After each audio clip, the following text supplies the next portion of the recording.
नमस्कार दोस्तों। आज मैं आपके लिए लेकर आई हूँ महादेवी वर्मा द्वारा लिखी कहानी गौरा गाय। तो चलिए शुरू करते हैं। गाय के नेत्रों में हिरन के नेत्रों जैसा विस्मय न होकर आत्मीय विश्वास रहता है। उस पशु को मनुष्य से यातना ही नहीं, निर्मम मृत्यु तक प्राप्त होती है, परंतु उसकी आंखों के विश्वास का स्थान ना विस्मय ले पाता है और ना ही आतंक। गौरा मेरी बहन के घर में पली हुई गाय की बछिया थी। उसे इतने स्नेह और दुलार से पाला गया था कि वो दूसरी गौ वात्सनाओं से कुछ विशिष्ट हो गई थी। बहन ने एक दिन कहा, तुम इतने पशु पक्षी पाला करती हो, एक गाय क्यों नहीं पाल लेती जिसका कुछ उपयोग भी हो। वास्तव में मेरी बहन श्यामा अपनी लौकिक बुद्धि में मुझसे बहुत बड़ी है और बचपन से ही उनकी कर्मनिष्ठा और व्यवहार कुशलता की बहुत प्रशंसा होती रही है, विशेषतः मेरी तुलना में। यदि वे आत्मविश्वास के साथ कुछ कहती हैं तो उनका विचार संक्रामक रोग के समान सुनने वाले को तत्काल प्रभावित करता है। आश्चर्य नहीं, उस दिन उसके प्रतियोगितावाद संबंधी भाषण ने मुझे इतना प्रभावित कर दिया, तत्काल उस सुझाव को करना मेरे लिए आवश्यक हो गया था। वैसे खाद्य की किसी भी समस्या के समाधान के लिए पशु पक्षी पालना मुझे कभी नहीं रुचा, पर उस दिन मैंने ध्यानपूर्वक गौरा को देखा। पुष्ट लचीले पैर, चिकनी भरी पीठ, लंबी सुडौल गर्दन, निकलते हुए छोटे छोटे सींग, भीतर की लालिमा की झलक देते हुए कमल की पंखुड़ियों जैसे कान, सब सांचे में ढला हुआ सा लगता था। गौरा को देखती ही मेरी गाय पालने के संबंध में दुविधा निश्चय में बदल गई। उसे गुलाबों की माला पहनाई, केशर रोली का बड़ा सा टीका लगाया गया, घी का दिया जलाकर आरती उतारी गई और उसे दही पेड़ा खिलाया गया। उसका नामकरण हुआ गौरांगिनी या फिर गौरा। गौरा वास्तव में बहुत ही प्रिय दर्शनी थी। विशेषतः उसकी काली बिल्लौरी आंखों का तरल सौंदर्य तो दृष्टि को बांधकर स्थिर कर देता था। गाय के नेत्रों में हिरन के नेत्रों जैसा चकित विस्मय ना होकर एक आत्मीय विश्वास ही रहता है।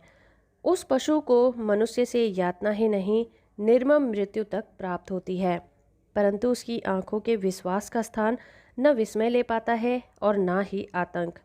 महात्मा गांधी ने गाय करुणा की कविता है क्यों कहा, यह उसकी आंखों को देखकर ही समझ सकता है। कुछ ही दिनों में वो हम सबसे बहुत हिल मिल सी गई थी।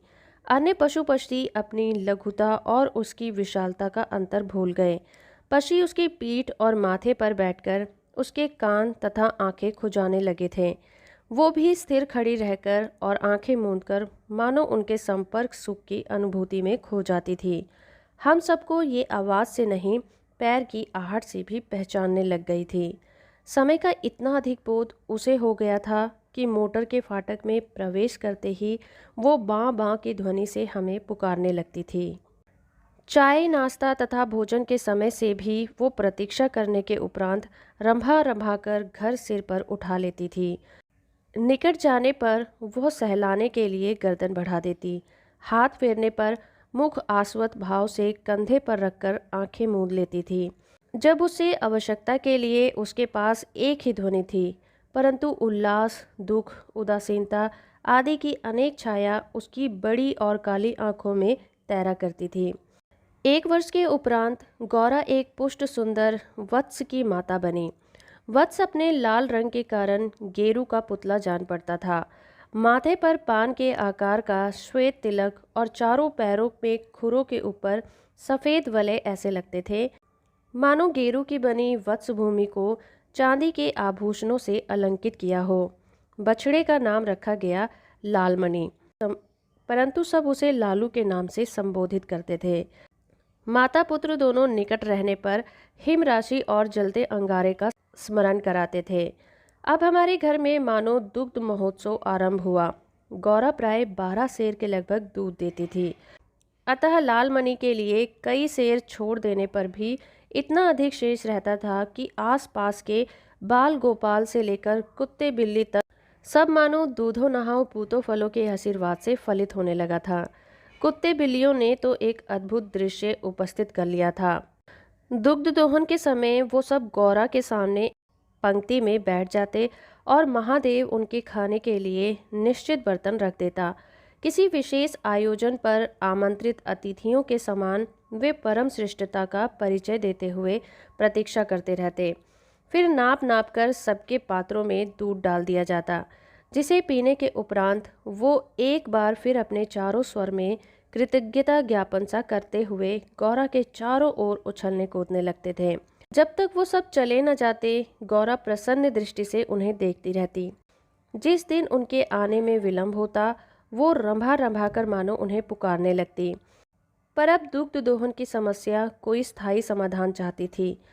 गौरा के दूध देने से पहले जो ग्वाल हमारे यहाँ दूध देता था, जब उसने इस कार्य के लिए अपनी नियुक्ति के विषय में आग्रह किया, तब हमने अपनी समस्या का समाधान पा लिया। 2-3 मास के उपरांत गौरा ने दाना चारा खाना बहुत कम कर दिया और उत्तरोत्तर दुर्बल और शिथिल रहने लगी। चिंतित होकर मैंने पशु चिकित्सकों को बुलाकर दिखाया। वे कई दिनों तक अनेक प्रकार के निरीक्षण और परीक्षण आदि के द्वारा रोग का निदान खोजते रहे।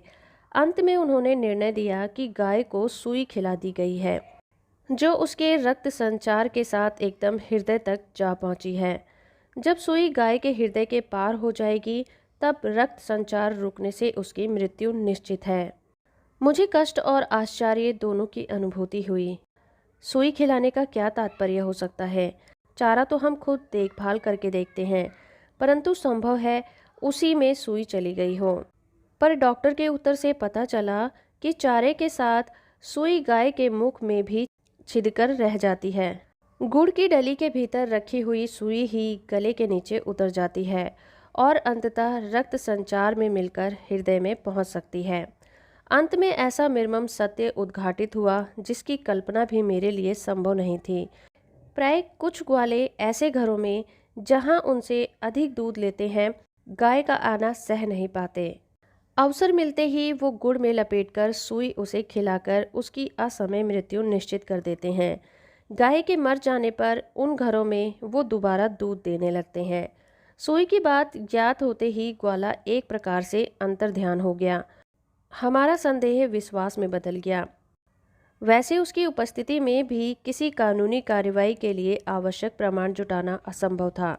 तब गौरा का मृत्यु से संघर्ष प्रारंभ हुआ। उसकी स्मृति मात्र से आज भी मेरा मन सिहर उठता है। डॉक्टरों ने कहा, गाय को सेब का रस पिलाया जाए तो सुई पर कैल्शियम जम जाने और ना चुभने की संभावना है। इसलिए रोजाना कई कई सेर सेब का रस निकाला जाता और नली से गौरा को पिलाया जाता। शक्ति के लिए इंजेक्शन भी दिए जाते। पशुओं के इंजेक्शन के लिए सूजे के समान बहुत लंबी मोटी सिरिंज तथा बड़ी बोतल भर के दवा की आवश्यकता होती है। इसलिए वो इंजेक्शन भी अपने आप में शल्य क्रिया जैसा यातना हो जाता है। पर गौरा अत्यंत शांति से बाहर और भीतर दोनों की चुभन और पीड़ा सहती थी। केवल कभी कभी उसकी सुंदर और उदास आंखों के कोनों में पानी की 2 बूंदें आ जाती थीं।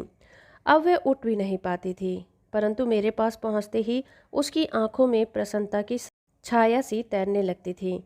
पास जाकर बैठने पर वो मेरे कंधे पर अपना मुख रख देती थी और अपनी खुरदरी जीभ से मेरी गर्दन चाटने लगती थी। लालमणि बेचारे को तो माँ की व्याधि और आसन्न मृत्यु की बोध ही नहीं था। उसे दूसरी गाय का दूध पिलाया जाता था, जो उसे रूचता भी न था। वह तो अपनी माँ का ही दूध पीना और खेलना चाहता था। अतः अवसर मिलते ही वो गौरा के पास पहुंचकर अपना सर मार मार के उसे उठाना चाहता था या खेलने के लिए उसके चारों तरफ उछल कूद और परिक्रमा करता रहता था। इतनी हष्ट-पुष्ट, सुंदर, दूध सी उज्जवल पायस्विनी गाय और इतने सुंदर चंचल वत्स को छोड़कर किसी भी दिन निर्जीव हो जाएगी, यह सोचकर ही आंसू आ जाते थे। लखनऊ, कानपुर आदि नगरों से भी पशु विशेषज्ञ को बुलाया गया। स्थानीय पशु चिकित्सक तो दिन में 2 बार आते रहे, परंतु किसी ने ऐसा उपचार नहीं बताया जिससे आशा की कोई किरण मिलती। निरुपाय मृत्यु की प्रतीक्षा का मर्म वही जानता है जिसे अपनी असाध्य और मरणासन रोगी के पास बैठना पड़ता हो। जब गौरा की सुंदर चमकीली आंखें निस्सब्र हो चली और सेब का रस भी कंठ में रुकने लग गया, तब मैंने अंत का अनुमान लगा लिया। अब मेरी एक ही इच्छा थी कि मैं उसके अंत समय में उपस्थित रह सकूं। दिन में ही नहीं, रात में भी कई कई बार उठकर मैं उसे देखने जाती रही। अंत में एक दिन ब्रह्म मुहूर्त में 4 बजे जब मैं गौरा को देखने गई, तब जैसे ही उसने अपना मुख सदा के समान मेरे कंधे पर रख दिया, वैसे ही एकदम पत्थर जैसा भारी हो गया और मेरी बाह पर से सरक कर धरती पर आ गिरा। कदाचित सुई ने हृदय को भेद कर बंद कर दिया हो। अपने पालतू जीव जंतुओं के पार्थिव अवशेष को मैं गंगा में समर्पित करती रही हूँ। गौरांगिनी को ले जाते समय मानो करुणा का समुद्र उमड़ पड़ा था, परंतु लीलामणि इसे भी खेल समझ उछलता कूदता रहा। यदि दीर्घ निविश्वास का शब्दों में अनुवाद हो सकता, तो उसकी प्रतिध्वनि कहेगी, आह मेरा गोपालक देश। धन्यवाद।